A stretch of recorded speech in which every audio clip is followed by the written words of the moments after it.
All right, everybody, welcome to the Chips and Tips podcast. I'm Tim Paul with Toolpath, and today we have my buddy Ben Engle, fellow Toolpather. I'm trying to do kind of get to know series with, I think we have some amazing people at Toolpath. Ben is definitely one of those. So welcome, Ben. Thanks for having me. Uh, yeah, welcome. Yeah. When I think of Ben, you're a content manager, a kind of jack of many trades at Toolpath, which is kind of the theme for many of us, right? But when I think of you, I think of, a young engineer, had some fun experiences, made lots of cool stuff, have a very impressive shop.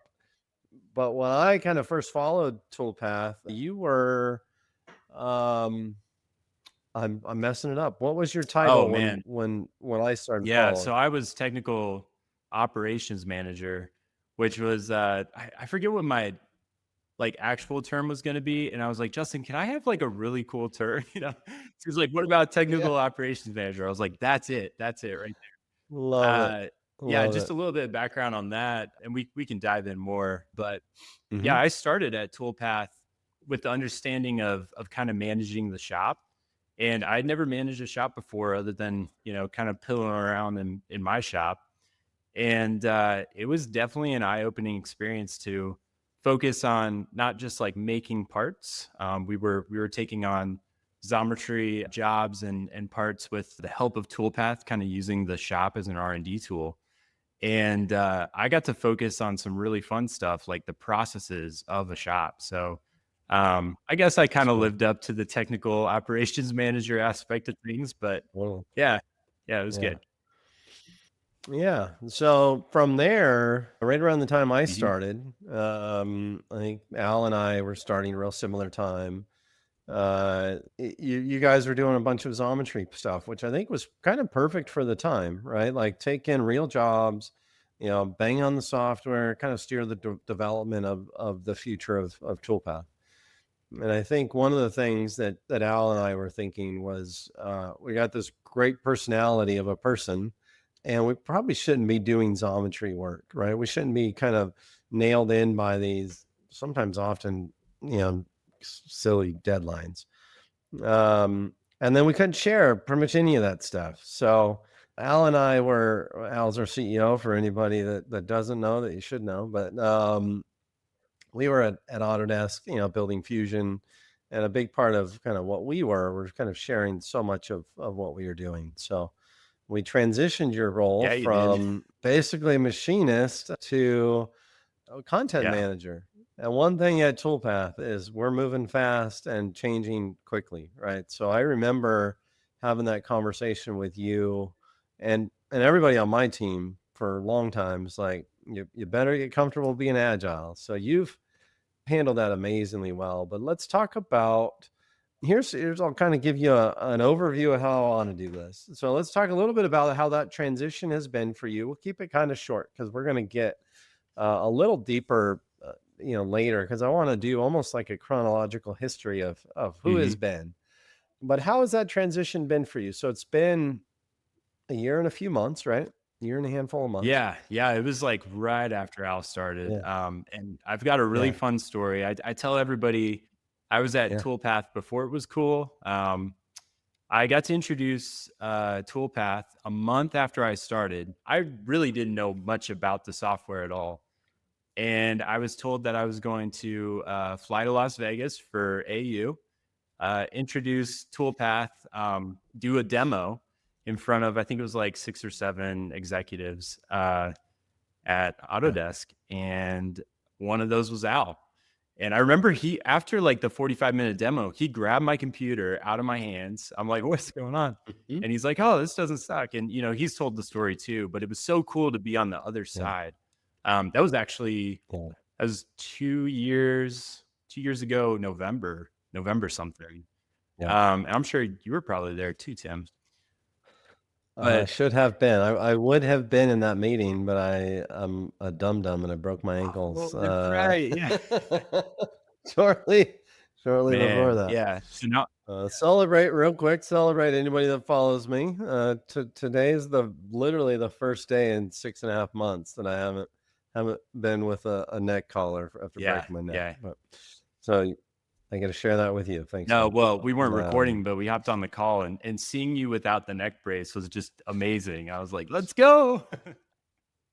so that's a fun story. I've heard that story from a few different people now. And that was a fun, probably I imagine a pretty important time in your It life, was, it moment in your felt life, right? it felt like I made the right decision because we had a 45-minute meeting. It turned into like 3 hours of these executives just walking around with us. They're like, "Oh, you should connect with this person." Then after this session, they're like, I would come up and be like, "Oh, talk to Kevin, Kevin Schneider or whatever." Yeah, And it was one of yeah, those moments where, and this was also a moment when I decided to pursue Toolpath. That actually kind of came to me. So we'll talk about that. But it was one of those things where I was just like, oh, this is that we could change the future. Like this, like if people at that's cool. Autodesk are excited about this, I feel like I, made the right bet. That's cool. And I remember That's super cool. Al, after he started, we had a conversation and he's like, I think I remember you. And he's like, tell me what you're doing. Tell me what you're doing at Toolpath. And I was like, oh, well, I'm machining parts and dialing stuff in for the shop. And it was fun, but it was actually really stressful too. And that was Yeah, probably a good thing because it developed a huge sympathy for the people that I talk to every day now. I'm doing more customer success stuff. And I've had a yeah, couple people cancel on me even today. And they're like, hey, I've got a rush job. I said, say less, hang up. I'll talk to you later. Because I have okay. that personal That feel, empathy. right? Yeah. And he's like, so what are you doing? And I was telling him, and he's like, that's so cool. Does anybody know you're working on that? And I was like, no, we can't show anything. And he's like, all right, that's got to stop. I still want you making parts, but you might have said like you're too valuable, or like Toolpath needs to be like known. And that's kind of why the Yeah. content role kind of got thrown on me. But I remember he's like, hey, this is a huge deviation from what you're doing. Do you want to still be at Toolpath? And he gave me the choice, of course. And I said, I'll be the janitor. I don't care. I freaking love It's Toolpath because awesome. the culture is just, I mean, Tim, like it's Yeah. phenomenal. Yeah. So yeah. Yeah. It's funny you say that. I've said to many of bosses when they've asked if I was okay with whatever project they were putting me on. I'll clean the toilet. I don't care. I'm here to work. Put me where you think I'll be the most Mhm. value. Luckily, that hasn't been cleaning the toilet yet. But okay, so I like to do a little lightning Okay. round. So let's see if I came up with some fun questions. And if anybody hasn't listened to the last couple of these I've done, I'm actually terrible at making it a true lightning round. So I'm working on. Try to get a little better every day. So let's see how The I lightning do. round that takes a half an hour with Kevin Schneider. Yeah, yeah. Lightning round with Tim. Put your seatbelt on. Um, okay. So what's the first thing you ever made that sparked something inside you? Yeah, I think it was when I decided to build an electric guitar in woodshop class and realized that's not like a project that most people take on. And this Yeah. is a lightning round, but I'll just say the Ooh, is it lightning for me or just you? All right. both. We're gonna see how this The goes. shop teacher loved to make everybody else's projects, and long Oh story short, no. I was made like an example out of everybody of like what not to do. He would throw the red thing on the wall, shut everything down, tell people I was doing stuff wrong. I got like a B minus on an electric guitar that like actually played. Didn't play very well, but yeah, he I think he had something out for me, but that was Yeah. actually what sparked my whole interest in CNC because I was like, this was a ton of work. How did they mass produce these things? And of course, I go on Yeah. YouTube and just, you know, mind blown. So yeah, That's awesome. I love that story. that What was grade? junior year of high school. Cool. Cool. This is where it becomes less lightning round. I have a I have a pretty big disappointment in our whole country that there's almost no wood Mm, shops in junior high mhm. anymore. And that's where many people I know that got into making things for a living got that spark in junior high. So, okay, first CNC machine you ever saw in action that's different than touching or playing with, and maybe it's not. Yeah. I thought about this one. Other than like building my own and watching YouTube videos, the first one I Yeah. ever saw was when I was I think junior in college, and I started as a co-op at Warjet, the water jet company. And guess Oh, what? My first yeah. CNC machine I got to see, it was a VF12, and I'm just like, what is? No, you can't. Yeah, Big yeah. boy. It's like a school bus next to a VF2. Got steps. And then there was even a G&L that was just like Mhm. this massive. I mean, they poured a 9-foot concrete pad for it, actually sat down inside the floor. It came from Boeing, and That's it was cool. just a big rolling turd. It was a 5-axis, but they used it just for finishing like cross beams, so like adding holes and Yeah, and facing them and stuff. But yeah, that's that cool. was really my first like actual tangible experience. So Okay. Haas, man, they got me. So I'm gonna go backwards a little bit. So I think my intent is really like, what's the thing that lit a fire? Would it have been seeing something on YouTube or I think it whatnot? was. I like for a while, I was always just kind of embarrassed that I kind of learned machining from YouTube and stuff. And well, I learned it trial and error. I mean, ask my wife, Yeah. like I would break so many tools and she's like, you just seem really unhappy. I'm like, yeah, I don't know how to make a part. Because after I made that guitar, I got the bug. I was like, I got to figure out can you buy a machine? I was just trying to figure all this stuff out, and then I found out that there was at the time kind of like a DIY community. I'm like, you can make these on, and so here I am, cheap. I think I was a senior in high school at the time, and was living with my parents and stuff. And so I went to Goodwill, bought some kids' rollerblades, got some funny looks, took the bearings out of it and basically made this like MDF trash CNC machine from one of my mentors at the time. Well, he's like a philanthropist now, but sold his company. And in his barn, he's got a couple ATM machines legally. I should probably say that. But he's like, Yeah. oh, here's some stepper Yeah. motors and here's an Arduino. And I'm Oh just like, oh wow. my goodness. And he actually, he had me making ADA compliant parts that I'm pretty sure like he just needed to give me, some felt bad, maybe gave me some money. But it was just like these Hmm. little L square pieces out of white oak.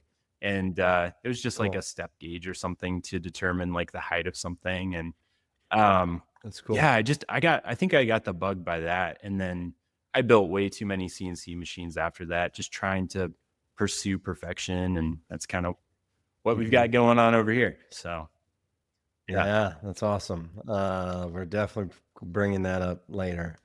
So first machine you ever ran, I think we talked about that at Warjet. Would that have been the No, I VF12? wasn't allowed to touch it until long into like my career of being there, not as a co-op. Hmm. I kept telling them, I was like, hey, I'm really interested in machining and manufacturing, and I don't want to just be a design engineer.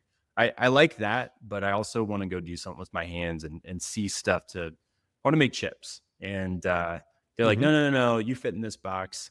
And then the manager who was, well, he was managing 3 or 4 machinists and then also programming everything.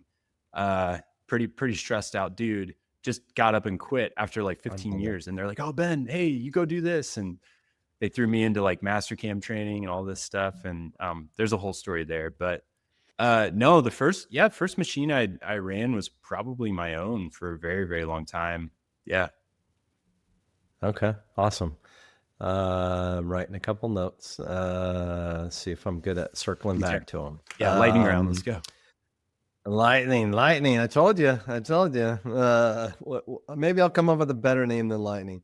First project you designed or machine that just snapped, or like, this is what I'm doing. Was there what, or was there something? It was probably a culmination of realizing I can make anything I want. And my only limitation Yeah. is how well I built my machine.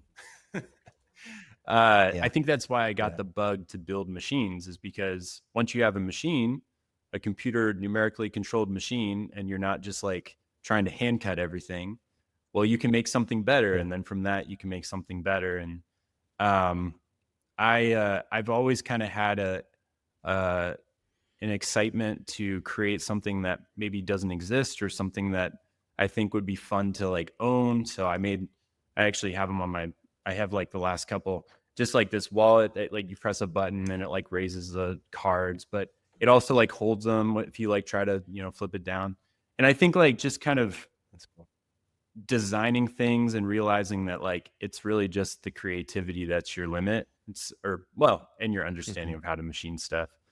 But I think Awesome. that's what kind of kept me going. And um, being fully transparent, it was the lack of hands-on experience that I thought I was going to get, yeah, as a mechanical engineer. So here's my one Yeah. caveat, or my one thing I want to say, PSA or Mhm. whatever. So I have 3 kids, and I'm like starting to think more and more about like when my son, he's 5, but soon he's going to be like, your daughter is like growing up right in front of you, right? And I'm Dude. thinking about like Yeah. college and like career and all that stuff, which maybe I shouldn't be. But I never want him to feel Right. pressured or feel like he needs to go somewhere to do something, because I feel like I missed out on some stuff because I went to college, because it was so theoretical. It was so the real world stuff that I got was because I decided to do 5 years of engineering and do co-op. And that was like the most Yeah. eye-opening thing ever. And then also kind of have a hobby on the side that filled that Yeah. bucket. So yeah, it's lightning round, but I get off my no, no, no. soapbox. I care a lot about this topic. Yeah. And uh, the fork in the road. To kill the lightning round and ramble. I'm gonna write down my daughter's name, Yeah. Katie. Yeah, yeah, make a note. That's And education, because my mm, daughter, a lot of people follow me on Instagram, and I share her yeah. story a lot, or at least my story with her.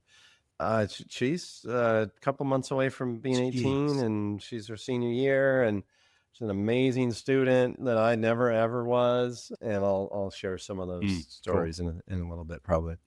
Favorite content? What content are you most proud of at Toolpath? So that is, a lot of what you do is create content, from the learn Toolpath in 20 minutes to some cool stuff you've done with customers. Yeah. Um, so I cheated and I looked at some of your questions before this. So I was thinking, Perfect. and I would almost go a step further and say it's not like the content that excites me, because Yep. I mean, I feel like I can be pretty creative. Like I've done machining minutes where I've actually been in my shop and I'm Hmm. like, here's how I machine one of my knives. Like, that's cool. Who can do that for work? Um, Yeah. I think it's like getting to go to a couple of like customer success videos and seeing that like that aha moment, or we talk a lot about like the light bulb aha moments, but like seeing what they saw that I saw maybe 2 years ago, that was maybe harder to Yeah. see, but like what we're doing actually matters, and it's like changing people's lives is really exciting. I didn't get to see that with water jets, custom water jets. You design them, they're super cool, they do all sorts of cool things, 5 axis, but you're like, well, what what happens after that? Woodpeckers. Yeah. Most people can't afford a woodpecker tool. I worked at woodpeckers for a while. Yeah. So just, yeah, Yeah. I would say not one specific content, but the like the results of it has been really, really fruitful for me. I can share that. So I was a part of, well, I've been a part of some of our customer story videos. I was a part of some of them at when I was on the Mhm. Fusion team, and it was one of my favorite things that I've ever done. There's something pretty special to me to be in someone's shop, have them show you, like, always, I've been doing this for 25 years, and just learning, just like, oh, the way he holds his tool, or, it's just all kinds of fun Mhm. stuff. But to me, it's really satisfying to see someone, we pour our heart and soul into the tools that we make. And it's Yeah, fun to see that kind of for pay off sure. for people. So I totally relate to that. Favorite tool in your shop? You can't see it, but it's the mini split that I just put in, and Oh, damn. I know it That's looks not a like I'm tool. cold, but I'm actually probably sweating, and, it's just been such a game changer. Um, and then the next one Mm, would probably be CNC or something. I don't know. It'd be tough cool. to not Yeah, have one of those. cool. I need a mini split. Man. I'm in Sacramento. Where are you Yeah, located? I'm in Ohio, In Jammin'? not too far from Akron, like Medina, Wadsworth area. The shop is about a Yeah, 45-minute drive for me. So, it was another thing too the Toolpath when I shop. became a The Toolpath shop. the Toolpath shop. Yeah. As I sit in a shop, the Toolpath Yeah, that shop is a is little 40 confusing 40 because minutes I'll away. talk No. about the Silex 7, which is also right behind me. There's one 45 minutes away at the Toolpath shop, Yeah, which you'll have to yeah, ask me about how that all worked out. But yeah, yeah. definitely the mini split. It's amazing. Get one. Cool. I'm in Sacramento. It gets pretty hot here, and I find myself not going into the garage. I have a Haas in my garage, As we all do. as we all should. And I don't know, it's 100, 105, 106 sometimes with pretty humid. Maybe not like Georgia humid, but Yeah. still pretty humid. My little weather maker thinks it's my weather thing thinks it's raining sometimes when it's 110 That's in my just the shop. coolant dripping from your ceiling. Yeah, that's exactly what it is. Yeah. Okay. What's the biggest butt kicker Mm. you've had when machining parts? Oh man, I've had a bunch as an engineer. Like that mentality is just like you're gonna fail. I love learning from failing. It's why I'm probably kind of bent toward doing more and then learning from it. I know some people are afraid to try something because they think they're going to fail. You probably will. Yeah. I made a lot of mistakes. Biggest mistake, not really a mistake, but I had my vise turned the wrong direction by many instant machinists. So the jaws, they were step jaws. They were holding the part kind of in the direction. Well, it'd be the y-axis, in the direction of Okay. the Just yeah, turn turn 90 90 degrees. degrees. Thanks. And Okay. threw a Cool. part through the window. Um, really made me contemplate life very quickly because it happened so Mm-hmm. fast. I was Mm-hmm. like, well, where'd the part go? And then realized it was Mm-hmm. 20 feet behind me and missed me within inches. And I had glass on my arm, and it's midnight, and my wife is sound asleep. And I'm just like, oh, wow. Like, that's one of those freak things. And I don't know if that was just being dumb. Maybe I didn't tighten in the vice, but Yeah. it was one of those moments where you're like, oh, I need to be on my A game every time I'm doing something because Yeah. I've got one Yeah. life or two sets of eyeballs or what. So I said in a meeting with a bunch of executives at Autodesk one time, we make software that drives machines that could kill mhm, people. And one of the executives basically said that was hyperbole. And I instinctively wanted to tell him 10 yeah, stories that I personally know that are like yours or a couple were worse. yeah, So I think we do a good job at Toolpath. This is me patting ourselves on the back and my own self-assessment. So take it for what it is. I think we take that pretty seriously. We understand, the weight of those things. So can you think of any engineering mistakes you've made? Like yes. ones that I'm so ready for this, like Tim. were a good memory. You're ready. Put me in, Oh coach. man, I made the mistake that every young engineer does. I just started my co-op and felt like I knew what I needed to know. And I designed something, took it out to the floor, was really proud of it. The guys on the floor basically laughed at me, told me it wouldn't work. And I said, well, it works in the model. And I never Oh, lived it down. just the statement was the worst thing I ever did. That Oh, was the mistake. oh, where were you when I was a I machinist? was that guy. But here's the thing. Again, going back to the soapbox thing that I've just kind of learned over time is like most Yeah, engineers, that's just what they're taught.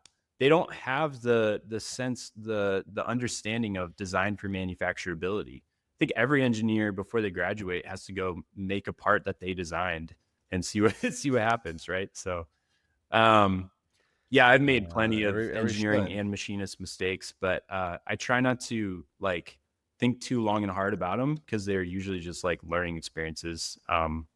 which Yeah. sounds like a Yeah. silly Yeah. blanket statement, but I can't think of very many specific. I know there's a bunch.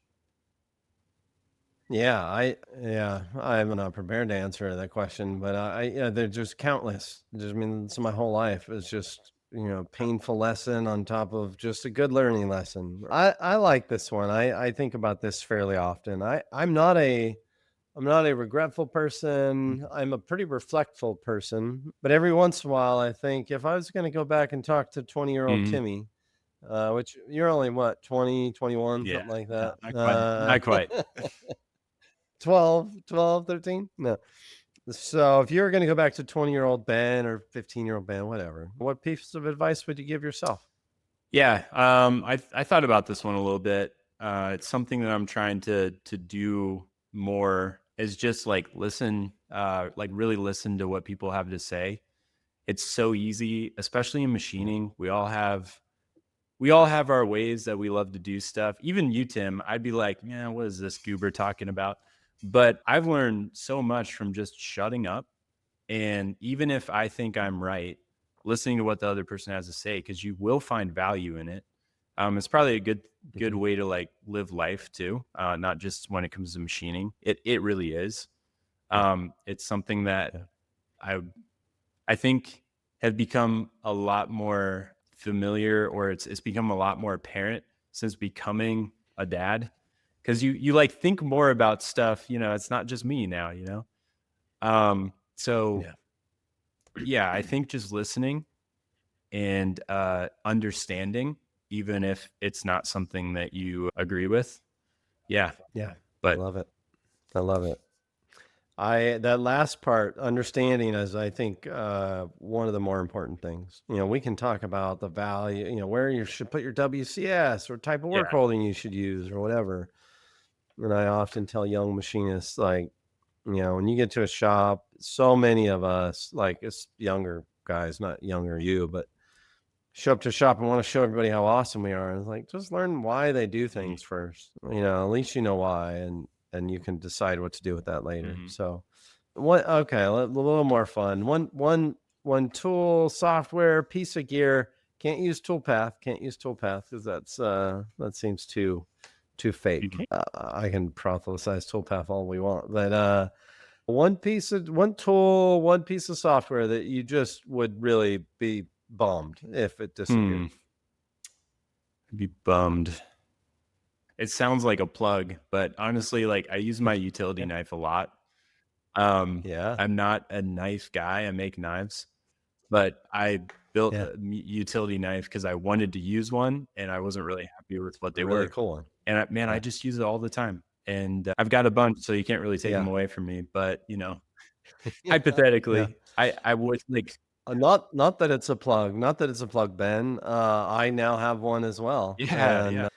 you have a side weekend type business. What is the business? Yeah, so it started kind of out of a love for machining and making things that I wanted to make. And then I was posting a Hmm. lot of stuff on Instagram. The machinist community, if you guys aren't on Instagram, it's Yeah. incredible. Like you guys can go DM Tim.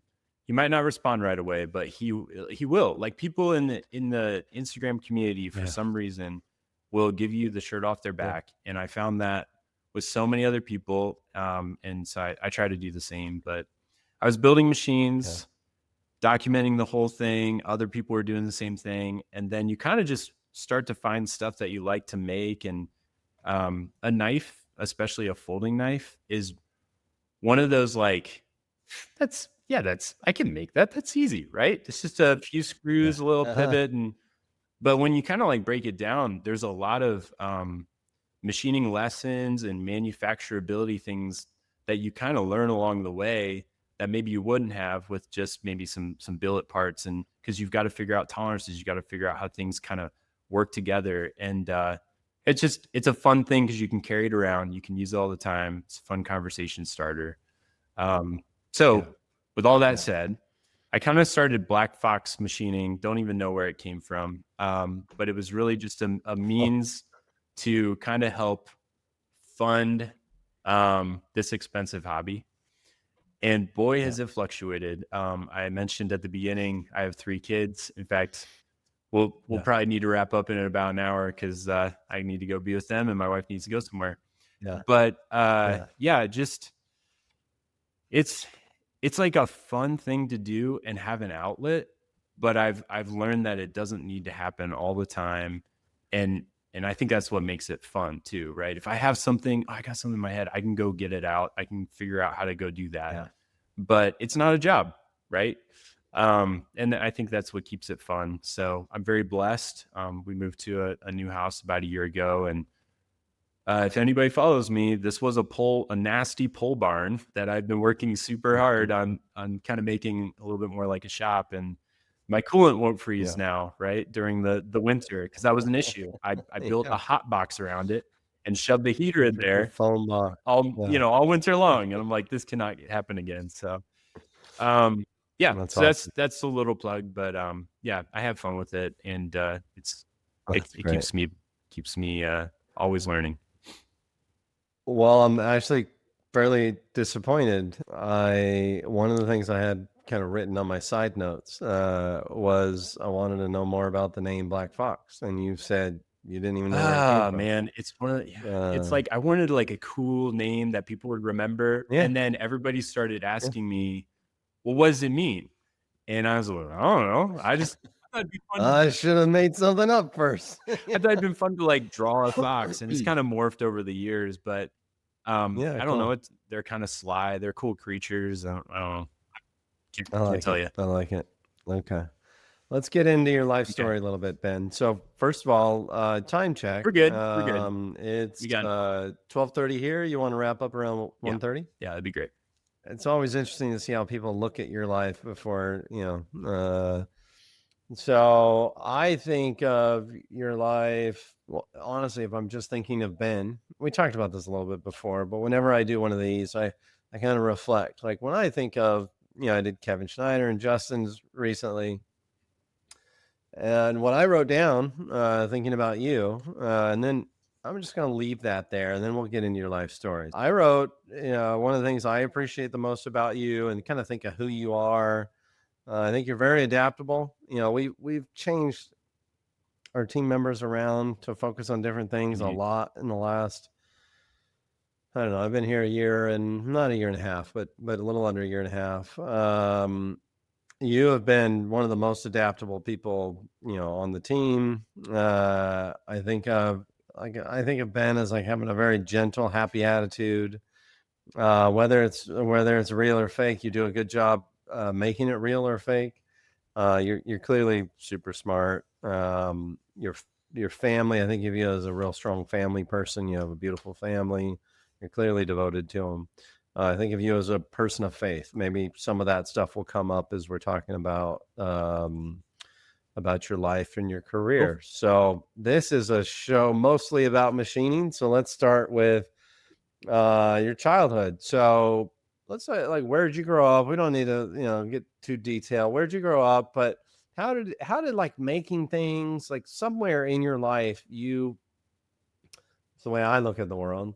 You felt like you could make stuff somewhere in your life. We talked about that a little bit Mhm. before, but did you grow up with your parents building stuff and fixing things? Or let's talk a little bit about your childhood when it comes to that kind of Yeah. stuff. So, no, my dad didn't have a ton of tools. He viewed tools and still does, and that's totally fine, as like a hammer is used specifically for a hammer. It's not used as a bracket to hold, a weed whacker engine on your bike. Don't ask me how I know. Yeah. I think before I started making things, I started pulling things apart, right? I started destroying things. Mhm.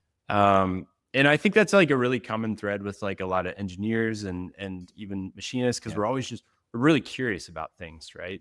I would get these really cool air hog RC airplanes or whatever for my birthday, and now I can see how frustrating it would be if my son tore it all apart and was like, "Look, Dad, batteries." But I would just like rip them apart Yeah. and pull the motor out of it and just kind of figure out, "Oh, what can I do with this, And the curiosity never faded.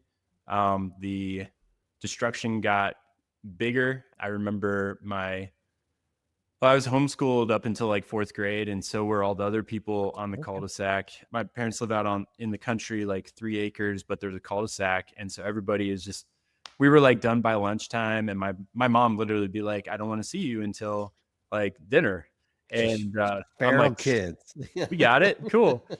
And I was actually That's just telling my buddy amazing. about this. We took my friend's dad's bike apart because we thought it'd be so cool, and it became way more complicated after we took it apart to try to figure out how to put it together.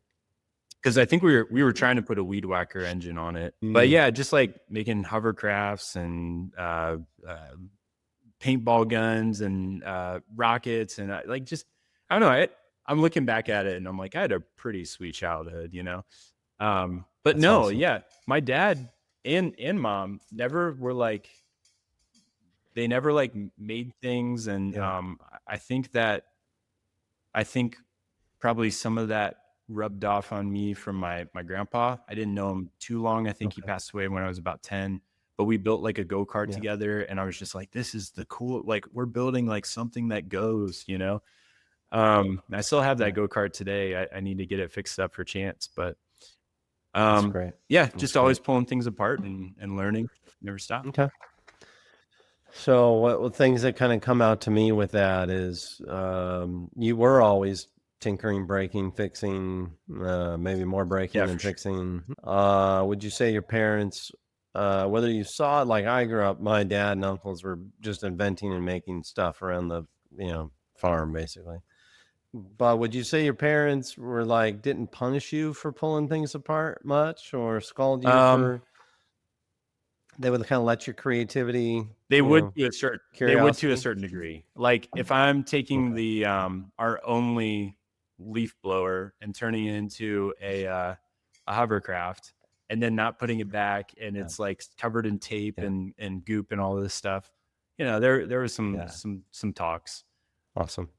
I never felt stifled by them, and actually, they were the ones that kind of encouraged me to pursue engineering, as many other people did when you see somebody who's excited about how the world works, and so Yeah. they did kind of help foster that in some ways, but not having really any background. I remember overtaking my parents' garage. It was a two-car garage. I took basically the whole bay to try to build a CNC machine when I was a senior in high school, and I'm like, well, now I need a workspace, and then we ripped the deck apart, so I built a workbench from the. I still have that thing, and it's Oh, just like this wow. heavy outdoor wood, like 4x4 table, and yeah, I just remember them Awesome. being like, hey, you need to find your own place here soon because Dad can't park it.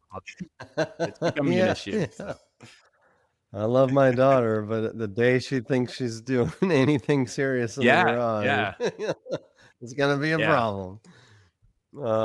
Okay, so I'll dovetail into that one more follow-up is, um, what would you, what would you like to kinda replicate with your kids from your childhood?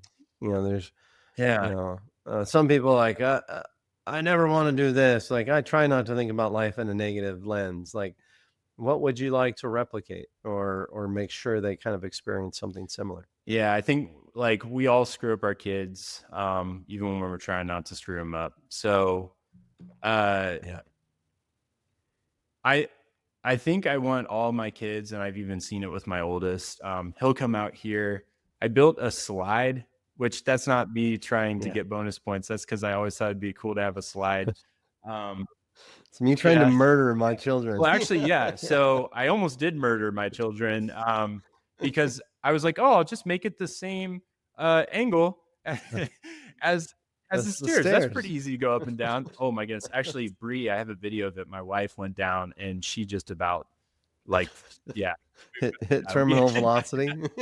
So, but yeah, I guess I That's want them great. to take away that. Uh, I guess a little bit different than how I grew up is here's the tools that are available to you. I also want you have an understanding that um, everything has come from something too. Like this water bottle. Like be curious. Like how was this made? Like you have to. I feel like so many people go through life and they know nothing about anything. And it's like, I don't, Nothing.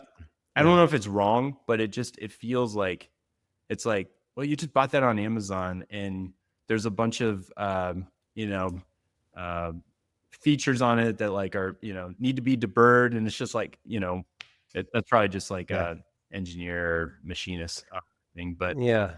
Yeah. They might not appreciate that yeah, today, but maybe yeah. someday. But Yeah. Yeah. I guess I want my kids, coming back to that, to feel like they can approach anything, even like the machine. My son knows how to like turn it on if I'm around. He knows he has his glasses in a Mhm. certain spot, and That's just cool. like to expose them to what I'm doing, but being careful not to portray that this is what you have to do, because Yeah.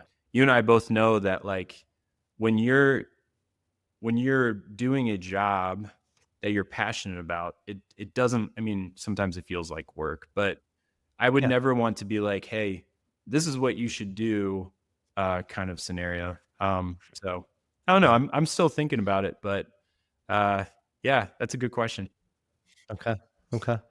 Yeah, it is I love my sharing some unsolicited advice as a parent. I feel like our kids are little science experiments. I'm getting towards the end of the real experiment. I feel like they're about a 25-year science experiment. You have a hypothesis, you do your Yeah. thing, and then I feel around 25 or 30 is where like you can start seeing the real Mhm. results, right? Um, and so my real unsolicited advice is always to parents is like expose them to lots Mm. of things, and they really have to find, and I'll talk about my daughter here in a second.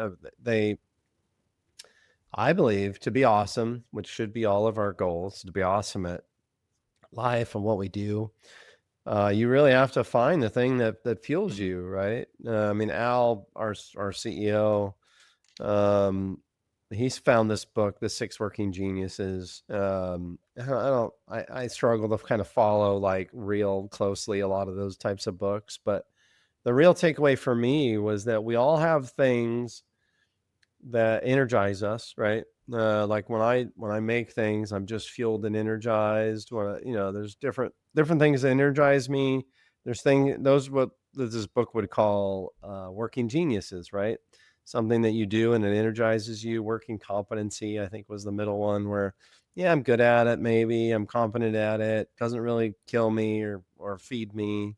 And then the what it was at working Mhm. frustrations or the things that just suck the life out of you, right?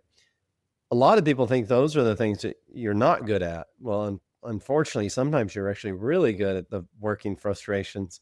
They just suck the Yeah. soul out of you, right?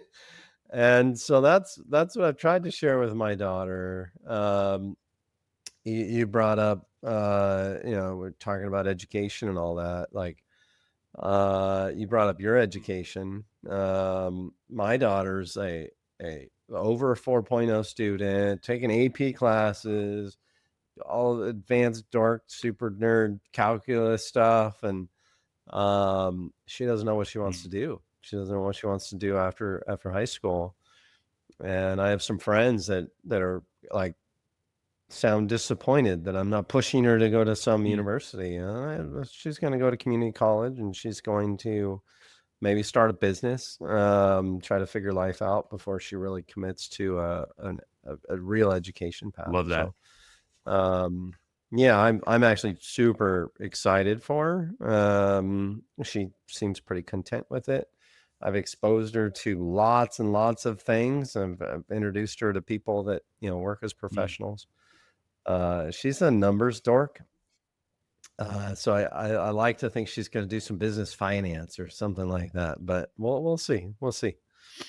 Okay, so childhood, it sounds kind of awesome to me. We talked a little bit about how you started at WardJet, but let's look at this part of your life with briefly what did you do there? I think we kind of covered that, but any key lessons that kind of stuck with you?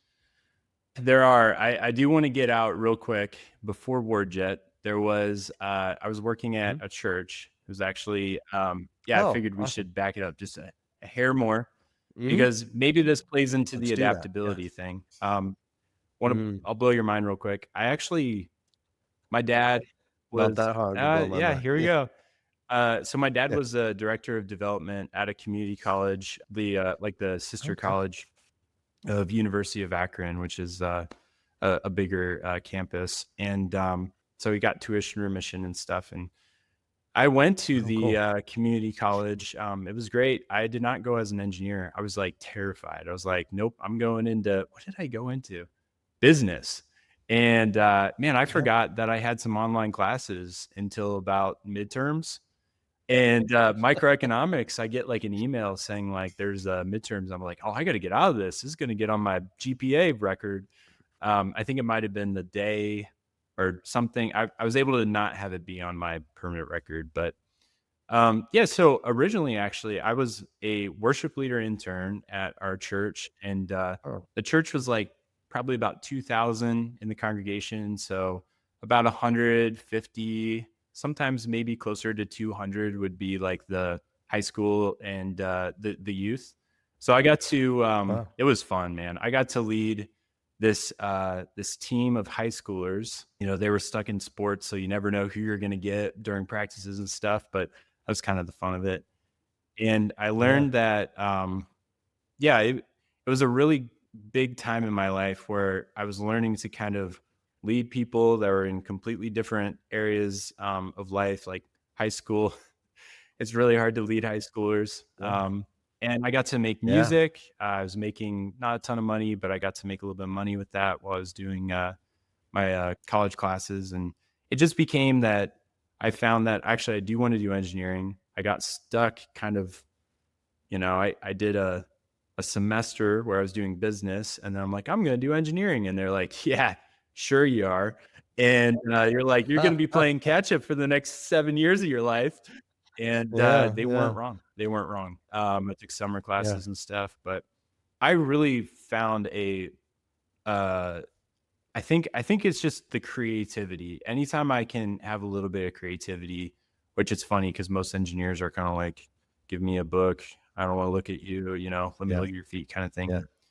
Yeah. So I've never fit in that mold, but getting to like make songs and record things and do all sorts of fun That's stuff with the cool. high school is super fun. And it's where I met my wife. So she was serving at the time, and uh, but then engineering got a little bit more challenging. I started doing co-op, and before I go to Warjet, got to say this on the record. It was like 3 months before we graduated, and I had already had three co-op rotations under my belt. And luckily for me, my co-op was very hands-on. It was a custom water jet company called Warjet. They're in Talmadge, Ohio. They're still there. And because it was so custom, the engineers that designed the stuff would like have to go out and build it. And man, was that like the best and worst experience because you're like, I'm the Yeah. worst engineer ever. I can't make this. And you just get so humbled so Yeah. quickly. Um, but I came back from those co-op experiences. I was about to graduate. I was building a CNC lathe at the time, and then made an automatic tool changing turret for my senior project. And because I already had the Wow. CNC lathe, I was like, "Oh, this would be fun." And I asked my buddy, who was also graduating in 3 months, to go like tap an M6 hole, like just like, "Hey, go, go do this." And he's like, "I don't know. What Mhm. do you like? What do you mean?" And I was like, "Oh, oh, No, okay, all no. right. So the system is broken because here it is. You're a 5 year engineering program. You don't know how to tap Yeah. an M6 hole." And it just immediately made me realize this is why we have what we have. When young engineers go out to go design stuff, they don't know anything except all the book smart stuff. And then you've got Yeah. machinists of, 10, 15 years like, "Oh, you don't know anything." And so, Yeah.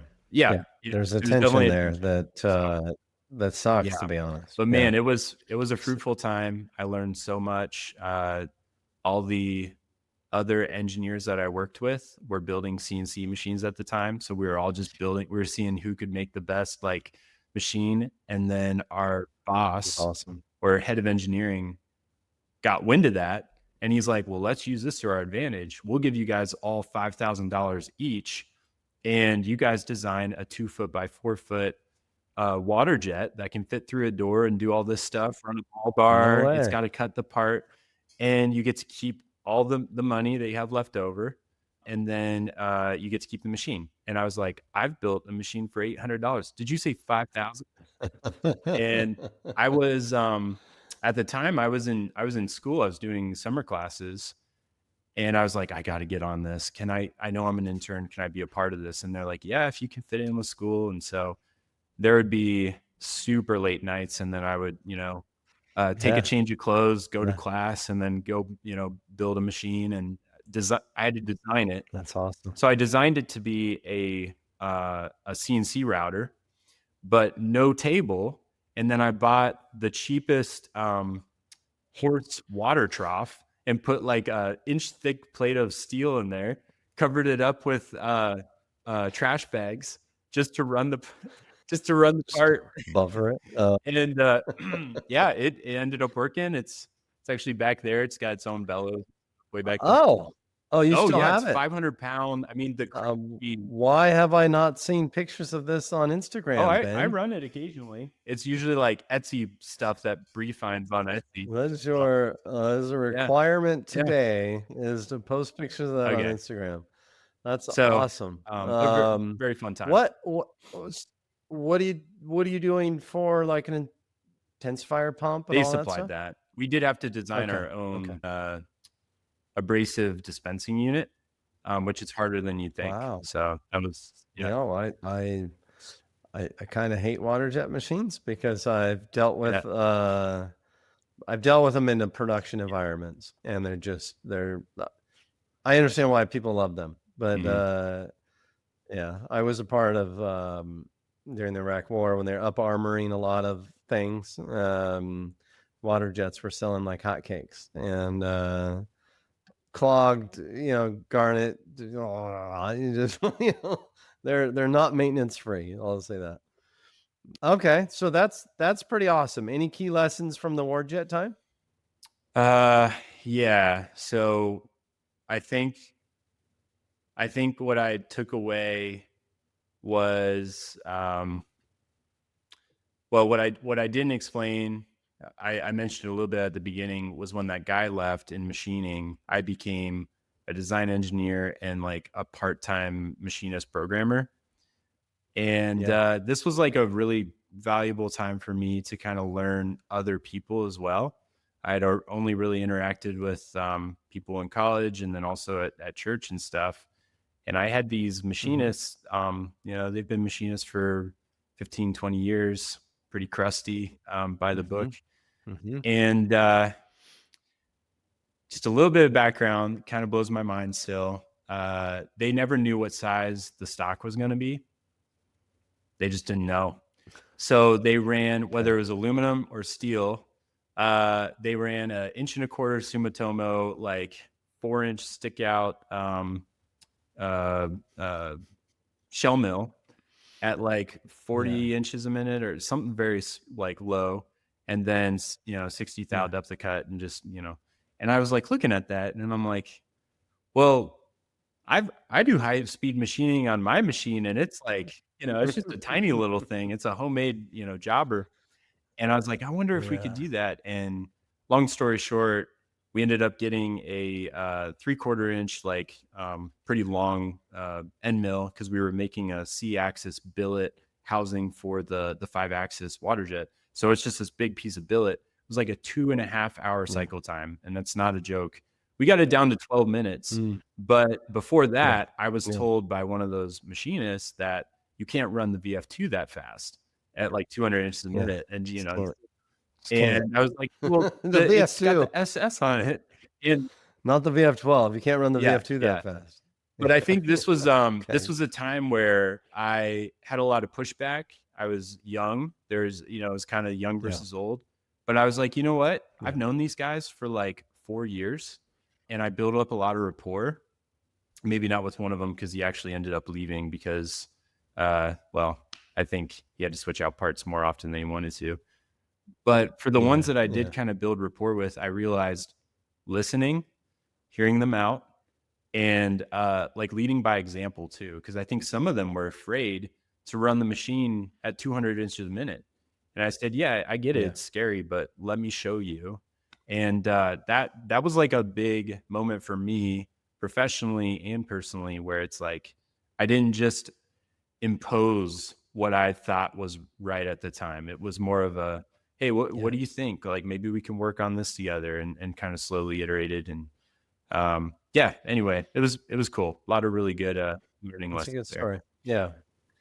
There's a lot, yeah, just the human Mhm. interaction and dynamic, so important in the Yeah. machine shop. Now, like I started when I was, young, very young 20s, and, I'm in my late 40s, and, but the industry covers a huge swath of Mhm. people now, and the real crusty guys when I started, those guys are either no longer with us or have retired, but um, it's been fun for me in the last probably 10 years. The industry has changed a Mhm. lot, um, for the good, for the good, as far as knowledge sharing and stuff Yeah. like that.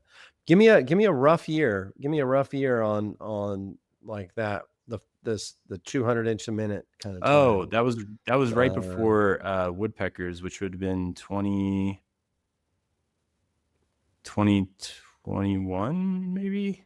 Yeah, okay, something like that. okay. So late teens, early Yeah. 20s. Okay, okay. So what the reason I ask is I started using what Fusion would call adaptive Mhm. machining. I'm kind of making it up. Let's just say late, 2008, right in that kind of Mhm. window, maybe 2009, 10. When it was in Mastercam, they used to have like HSM originally built that adaptive toolpath in Mastercam. And I went through similar thing, Ben. I was like, "No, guys, like, this change our life," kind of stuff. I was taking 45-minute, stainless steel jobs, turning them into just Mhm. several minutes, from 45 minutes of roughing to, 8 minutes of roughing, 10 Yeah. minutes of roughing, and people are just with longer tool life and all that. So it's fun for me to I have these kind of bookmarks through my time where, I've when I was working at Autodesk, I would go into a shop and be like, "Oh, let me change your life. Mhm. Please, just let me change your life." And it's been fun. It's been a fun journey for me. Mm. So it's fun to hear that. Fun to hear that from you. Let's move on to woodpecker. We don't need to get too in Sure. depth, but generally, what did you do there? And some of the more important life lessons. Maybe trade lessons too. Yeah, I actually had a previous boss, was a previous peer at the water jet company, leave to go to Woodpecker's Tools. And just a little bit of background there, they make like very high end, expensive woodworking hand tools, pretty Mm, premium, bright red aluminum. And they really have a name to withhold. They're probably the best of the best, right? We were throwing stuff okay. out that if it was out 2 thou over 12 inches for a square, then it Yeah. was thrown in the scrap pile. So I was like very well aware. I didn't even know that it was not too far from where I was currently working in Strongsville. And I was like, man, that'd be a dream job. And at the time, that was probably about 2 years before. So he hadn't been with the water jet company for about 2 years, and then I was, reporting to a manufacturing engineer, like the shop floor manager, and my, manager for engineering, and they weren't talking to each other, and I was working way too much and making no money Mhm. and saving the business like Yeah. $80,000 for, a part. And so I was feeling Yeah. pretty worn thin and kind of a little bit like taken advantage of. And so it was just kind of this right timing. And I was starting to look around at other options. And Nate, the guy that left a couple of years prior, was like, "Hey, you want to come work at Woodpeckers?" And I was like, "This is amazing." And so I did a quick sit down with the president, Rich, and I mean, it was the coolest job. So a little bit about it. you're a design engineer, but you own everything. And so that means you own packaging, you own quality, you own production, you own assembly, you own everything. You have your own. At the time we kind of had our own R&D department where we had our own like VF2 machines, and like if you couldn't machine the part, it was not making it to production. If you can, and so it was like such a really cool business model. But it was also a Yeah. challenge too because it's pretty demanding and stuff like that. Yeah. So Yeah. I learned very quickly time management. I had a lot of projects and products that I was juggling. One was in QA, the other one was in another building where they're having an issue with some tolerance or something on assembly, or we didn't have this Destaco clamp, so we couldn't do this on a fixture. I mean, just it was crazy. That's It cool. was a lot. Yeah. But I did learn a lot from it and really enjoyed my time there. And it's what That's allowed me to cool. kind of help fund or feel secure in buying a 5,000 pound Chinese mill, sight unseen, uh, uh, and all from savings. So there's that story too. Yeah. So that's pretty awesome. That's yeah. Let's talk about the how do you say the brand Style, I think of the machine style. behind you? I don't know. I'll Sile. I'll have to ask the Sile. CEO who reached out to me after I almost got a hole put in my belly. Yeah. Do ask. Because I'm a machinist, so English wasn't my best. I don't know if English is the right yeah, so I would pronounce it like SILE, right? Something Yeah. like that. Uh so how long have you had that? When did you get it? And let's just start with when did you get it I think and let everybody else do the math. 2023. I've had it for almost 2 years. Yeah. Okay. So I'm trying to think of when I first started hearing about them. Yeah, it was probably early COVID-ish. Kevin Ellingson, Mhm. my buddy up in Yeah. Minnesota, he's the first person that brought him to my attention, and since then I know several people. Kevin Schneider, Ellingson, a bunch of different people have them. They seem like pretty neat little machines. And is it worked out pretty It's good yeah, for it's you? been excellent. I mean, it's not a commercial for Sile, but for what I've needed it for, and also coming from building machine background, knowing that at the time when Yeah, I got mine, there wasn't like any support for them. Before I think yeah, Titan started selling them, there was just really nobody really knew much about them.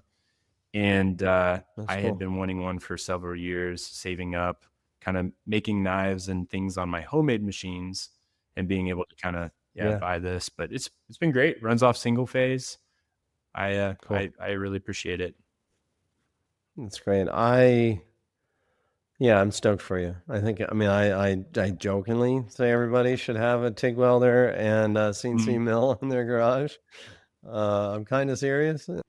It's been pretty fun for me to have a machine in my garage, and I spent a lot of money on tools, so it's fun to have.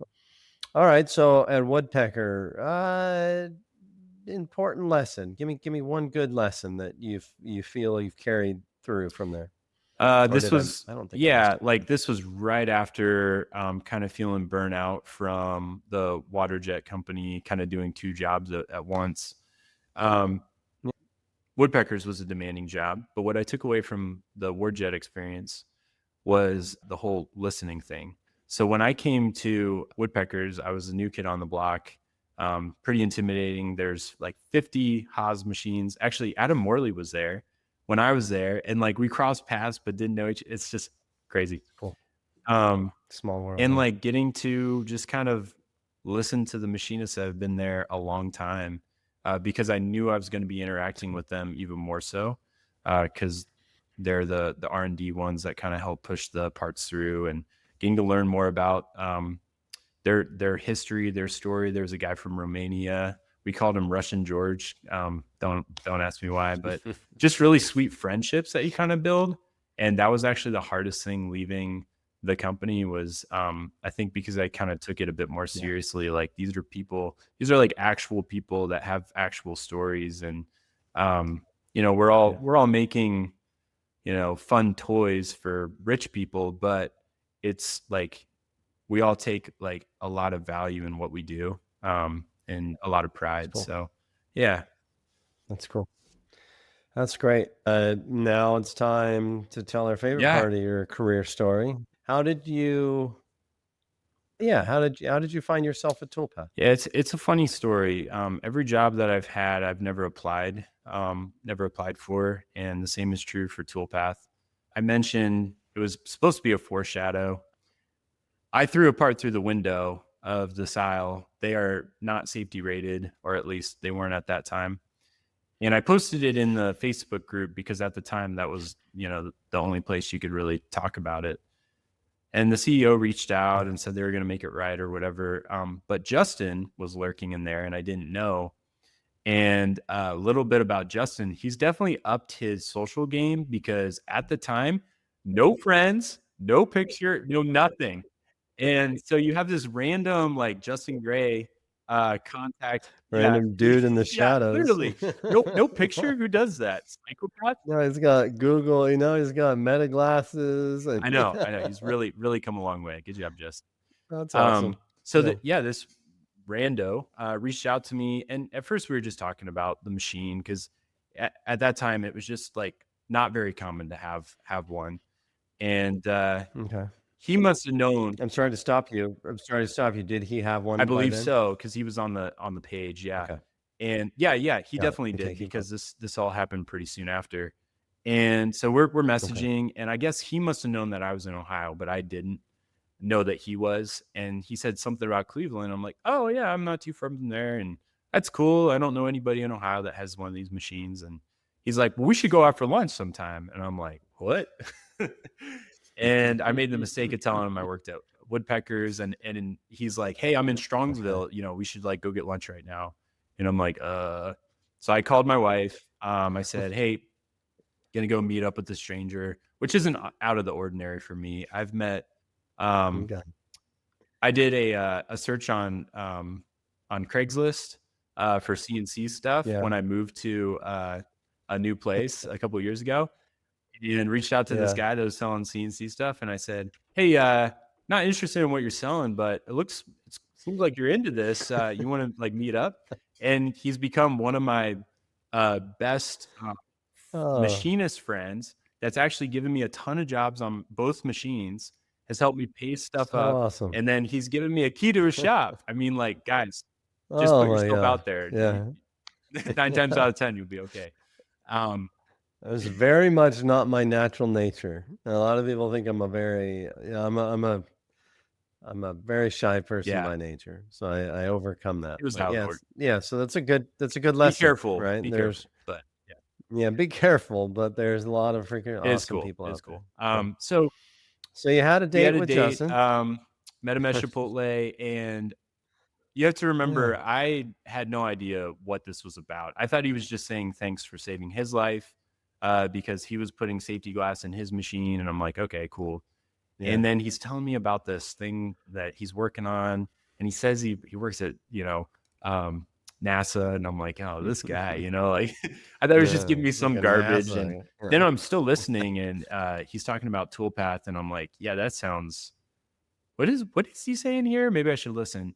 And then he kinda Yeah. just It sounds pauses. wishful. Yeah. He pauses, and he's like, "So what do you think about it?" And I'm like, it sounds, complicated. I don't know." And he's like, "Well, I want you to come." He's like, "Will you come work here?" And I said, "What? Wait, what?" And Wow. it was like one of these weird interactions where it went from like, "Who are you?" to, "Okay, what's going on?" And then we started talking a little bit more, and I called my wife, and after the interaction, and I was like, "Hey, this is super weird, but I think I'm going to pursue this." He said that next week the entire team is going to be in, and I'll get to meet them, including Oh, Andy. And I was like, "I'll be able to determine if this is really a gimmick, or," because I was like, "I don't know. Should I just keep going?" He was saying me some wild stuff, like we're going to change the industry and all that. I'm like, "Okay, yeah, you go do that, buddy." yeah. And Yeah. Have he gave me fun. an address. I love telling this story. I actually just told it on Justin and Andy's little recap thing, and I'll Mm. never forget it. It was his home address. I walk up this driveway to his house, and I like out of the corner of my eye in the garage, I see all of these software engineers standing around one of these machines sweating because they took some Xometry job that they never should have taken. And they were trying to, before you joined, Tim, we were trying to Yeah. post G code from Toolpath. And Yeah, it that's was right. I insane. But you forgot. know what? It was that aha moment for me. I was like, oh, Yeah. this is real.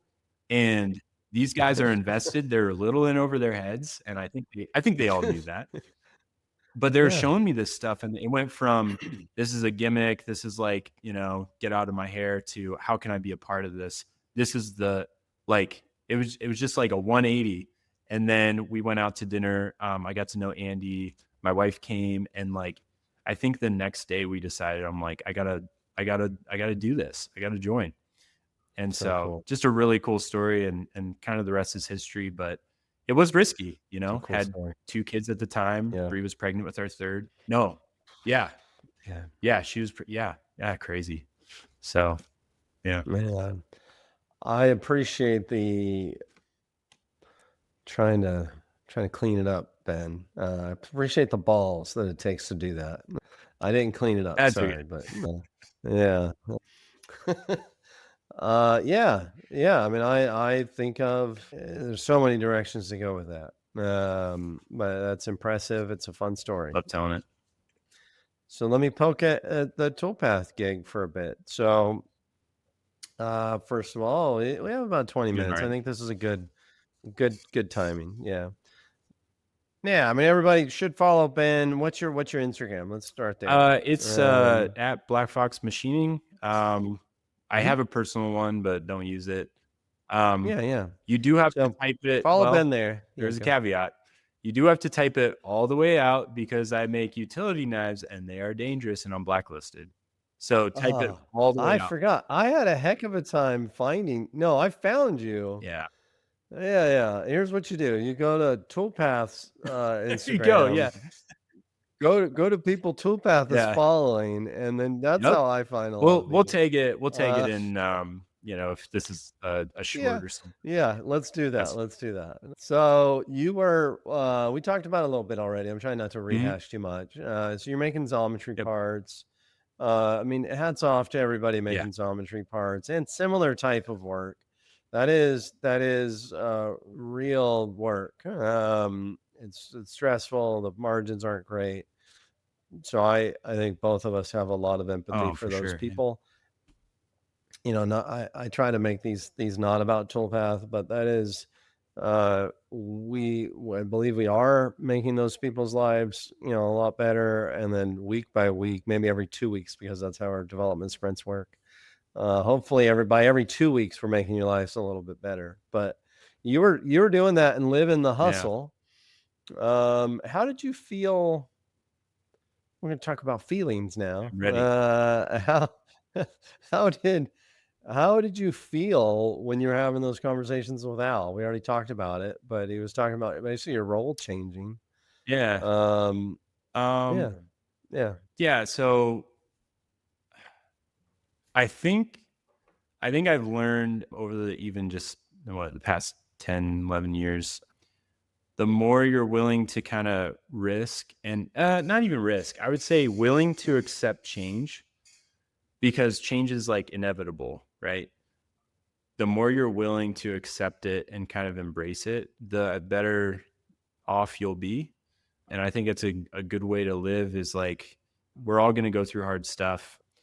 Yeah. My son was stuck in the NICU for 31 days after he was born. He almost died in my arms. And he was the Mhm, very first, he was our first kid, our oldest. And, mhm, like mhm. it really shakes you up and it makes you think about how life is short and not to get so, Yeah, philosophical and stuff, but it's yeah, real. it's It's real. And real. it's Yeah, like, what do you have to lose with like, even something with Toolpath? Like if it all went sour and it, I guess it still could, but I choose to believe that we're going to change the industry and we are. But what do we have to yeah, lose? I mean, we've got an incredible story already to tell.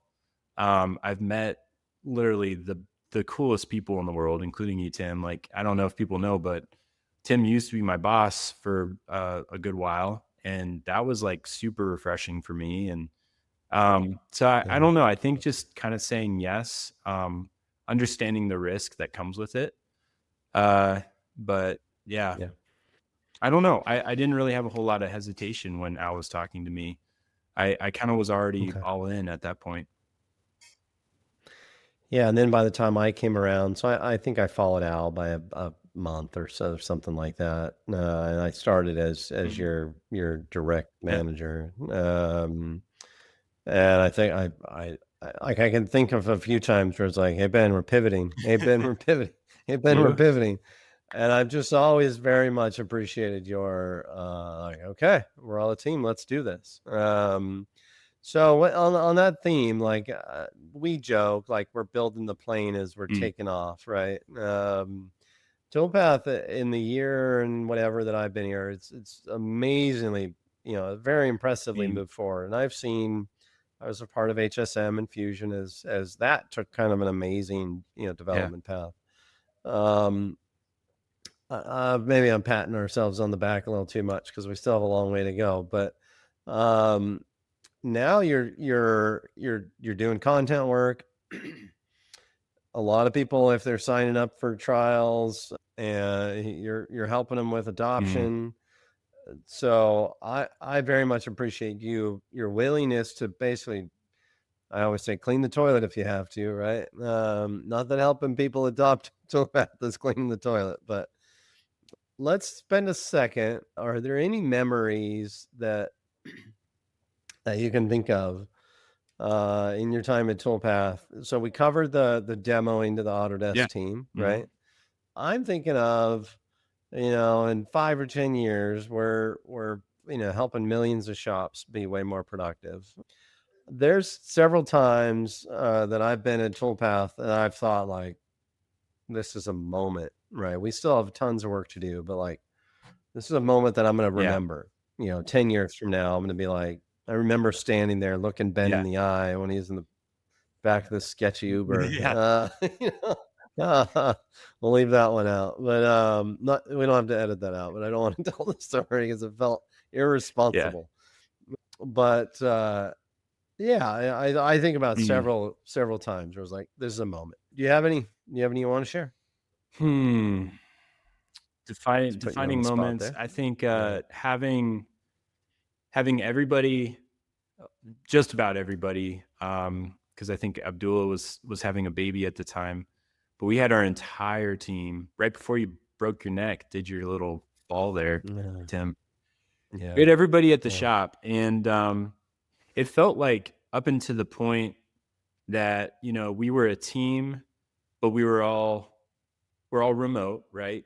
And we're Yeah. working with each other, and sometimes we're like, "Ah, I don't know how to talk to this guy, or should I, interrupt with a Zoom call, or But man, that was such a formative time for our team, and Yeah. I took so much away from that, but it felt like a defining moment for like Toolpath because we were all refocused on what the mission was. We we got to hear everybody's like story, even personally. I kind of understand who is who, what Yeah. what's your background. So I think about that, and I think about how that's actually been one of the most important things that I think at Toolpath that I've valued is culture. It's really easy to talk about culture, but it's really hard to maintain it. And I've not Right. worked at a bunch of places, but in my short time of working, it's like it's what keeps people going, you know? It's Yeah. why we're talking right now. It's relationships are truly the most important thing in life, and the fact that we get to build relationships professionally selling a product is, I think, just it's just a means to that.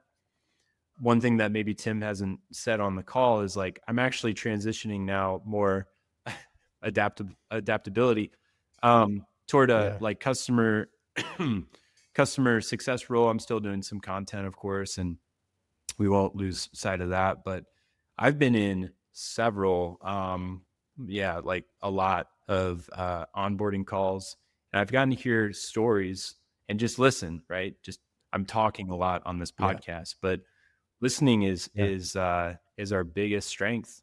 And it's been so fun to like listen to somebody and they're like, oh yeah, I'm trying to use Toolpath and I do this and Xometry and all these little things go off in my head because I'm like, I know exactly what that guy is feeling because I did it, 2 years ago. I just did it real Yeah. poorly or whatever. And yeah, I think that's I forget what the question was, but I've really appreciated that side of Toolpath where we're selling a product, but Yeah. I think we're creating a community and something more special too.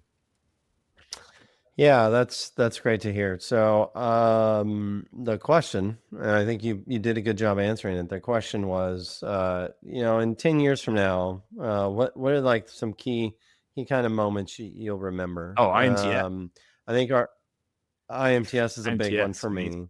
I think we're more alike than maybe I would have guessed, and not that I don't think we're alike, but because our meeting right before I had my big Mhm, accident. That's one, I can think of, like, not to get all mhm. romanticize it, but, like, I can think of, we're playing whirly ball Oh and, yeah, like, just for the record, our teams were the team you and I are on were yeah, dominating. But I remember, like, looking across, like, making eye contact with you, like, the same thing yep, with yep, Adam, just like those things, like, there's a connection that you build when you're face to mhm, face, and that's why I love getting out in front of customers mhm, and building those same connections. Faye beat my best score in basketball. Those things might seem trivial and yeah. silly, but I never send him a Slack message without a basketball emoji. I love it. Right? I love it. uh, just for the record, I whooped everybody's butt in basketball, and then Faye Yeah, drops my yeah, score. It took me probably $80 of nickels to beat his score yep, after that. But yeah, those things are mhm, meaningful times, right? Yeah, and then for me, so anybody that doesn't know, I haven't really, I don't. It's not even super official, but I used to manage the team that basically did everything customer facing, and a very meaningful time to me is I broke my neck and back in April. I was in the ICU for a long time, and I remember feeling like this team's gonna handle business. And since then, I've been kind of in the shadows, kind of, working probably more hours to be honest, but I have to go lay down from pretty often. So I do a lot of weird hours, and the whole company is kind of, rallied around me and helped support that. So that stuff's super, super mhm, important to me. And those are things that I'll remember for the rest of my life. cool. So, um, I think we want to kind of head towards wrapping up, and I like to kind of transition to a section. I used to race dirt bikes. I won't ever again, unfortunately. I'll probably never race anything again, but that's fine. Since I raced mountain bikes, I used to take notes, and I would write at the end of kind of my debrief, kind of post mortem race. I would always write focus forward so I could focus on whatever I Mhm, wanted to think about, moving forward, right? So I like to kind of wrap up the towards the end of my episodes of this podcast is like, let's focus forward a little bit. So whatever your title is at Toolpath, and what you actually do, where do you see our biggest opportunities for I'll drop a few things on you at once, and I can remind you, as we chunk through it again. But I think of you as one of our storytellers in machining, right? So, where do you think we have an opportunity to do more and better and grow kind of how we tell stories, adoption kind of in machining and toolpath, and then in product. So we have kind of like mhm. the storytelling, adoption, how do we help people with adoption, and then also the product. You want to drop any of those on me? And Yeah. full disclosure for everybody, I try not to just drop, blind stuff on people, but right before this, I was changing this Those are new. kind of prep notes like crazy. So some of these are kind of blind, so no Mm. real pressure, but share a little bit. Where do I see the Let's start biggest with storytelling. opportunities? Yeah. Mhm. Yeah, we're like, what do you hope that we start doing differently or more Yeah. of, or opportunities to change the industry is what I Okay. really care Yeah. about. Interesting.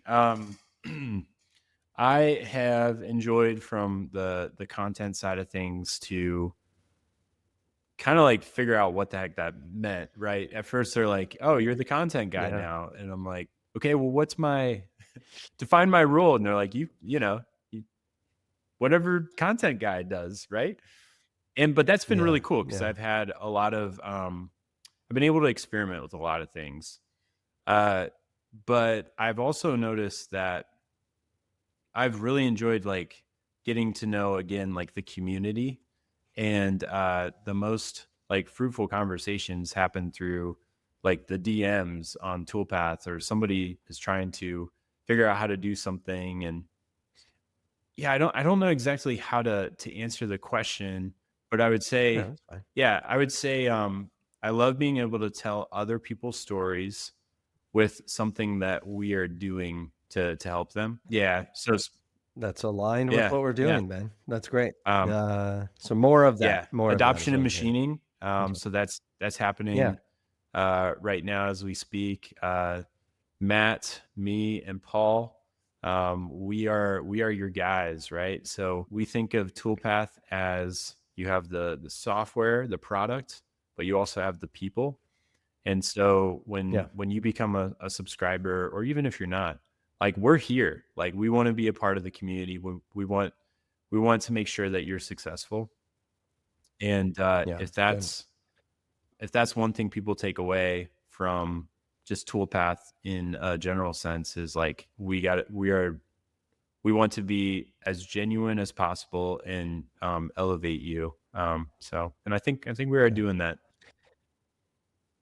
I concur. When I joined Toolpath, my job was to basically start the team that you're on, and I remember Al came to me because he already kind of knew how I thought about a lot Mhm. of that stuff, and I was like, the best way you can help a machine shop, young, especially young machine shop, whatever the deal is, just help them however Yeah, you can help them. And that's how you get the long lasting relationships, and then they become your biggest yeah, champion. So if we focus on making people more awesome, they make us more yeah, awesome. So yeah. that's good to hear. I'll, I'll sharpen up the last part of that question about the Okay. product. What